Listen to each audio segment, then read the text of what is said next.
Okay, the next step here in the procedure is making sure that we have our stops positioned.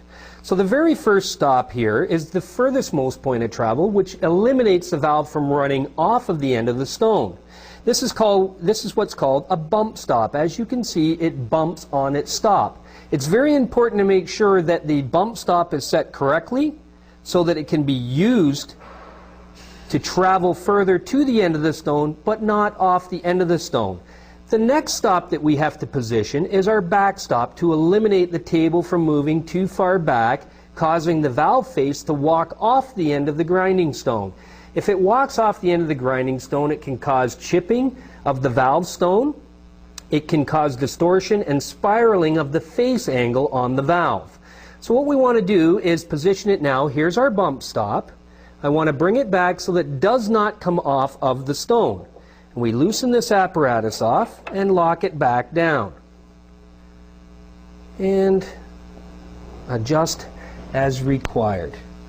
Okay, so now here's my effective travel I'm going to be using with bump stop so that the stone stays in constant contact with the valve face.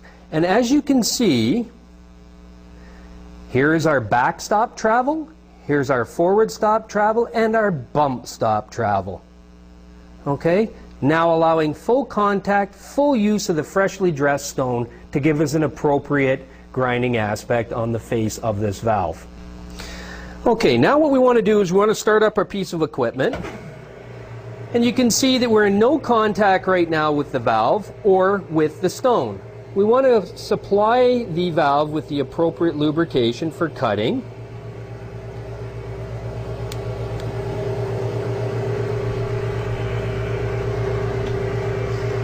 Sometimes takes a little bit to get it up there, and we want to have as much oil as possible directed onto the face angle of the valve.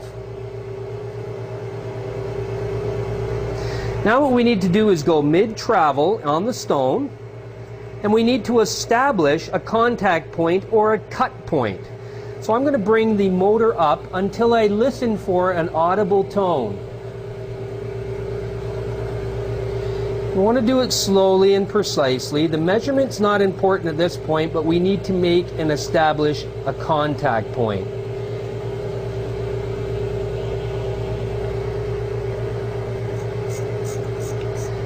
You can hear and probably see that it's actually started to make contact.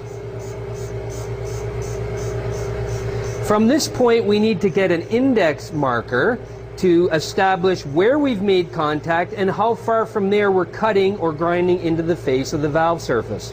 Now that we've established a contact point, what we need to do is we need to hold the index wheel and dial our micrometer around to the 0 pointer line right here. This allows us to have a record of how much material we're cutting off, because whatever we do to the face of the valve, we still need to do to the stem of the valve in order to put it back into the head assembly in the correct installed height position. Okay, next thing we need to do now that we've established our contact cut and we've established 0 on our index wheel is to move the valve across the face, dialing it in as we move it. You can see I'm going to bump stop here, and you can see the definitive line showing up on the valve where it's starting to correct a slightly out of round or distorted surface. So as I continue, we're into 1 thou of cut now. I'm going to use the whole stone, and you can see the surface of the valve correcting itself as we move through the process. 3 thou.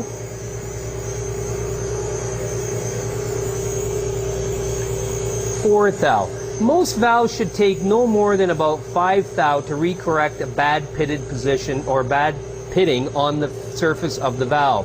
If it takes more than that, you're actually cutting it too far into the valve material, into the hardening of the valve, and then at the end of it we'll be cutting off the stem, and that will cause an incorrect installed dimension in the cylinder head.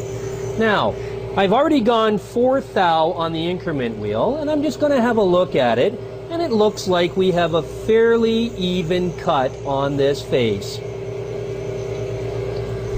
To ensure that I haven't missed any little pitting or any surface distortions, I'm going to add one more thou as a safeguard. That gives us a 5 thou equal value that we've taken off of the surface.